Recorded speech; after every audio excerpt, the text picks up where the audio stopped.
Hello and welcome to our training video. In this video, you will learn how to test your keypads in the Toolkit app. It may be helpful to create a test vote to validate that all of the keypads are working. Note that this solution only works on EasyVote 5 and EasyVote 10 keypad models. When you are ready to create the test, open your Toolkit application.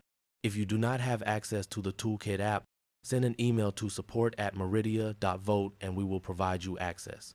Select the connect icon from the base connection on the left side to connect to your receiver. Make sure that you have selected the correct mode, USB or Ethernet, on the Toolkit app as well as the physical switch on the back of the receiver. If you are experiencing issues when attempting to connect your base, you may want to refer to the article linked in the video description.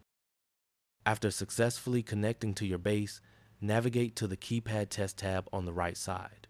This will bring up a new, scalable window showing keypad ID numbers on a grid.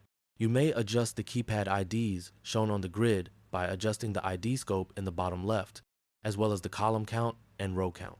I have adjusted my grid to test keypads 1 through 5 by making the ID scope 1 through 5, the column count 1, and the row count 5. Now that my grid is set up, I will press the Start button to start pressing the keypad. Now, after pressing any button on the keypad to wake them up, they are illuminated green on the grid, and the keypads display an OK as well as a T on 5 button models. Green means that the keypads are working successfully, while a red indicator shows keypads with weak batteries. Thank you for watching this training on how to test your keypads in the Toolkit app. If you have any questions, please contact our support team or visit our knowledge base. Links will be provided on screen and in the video description.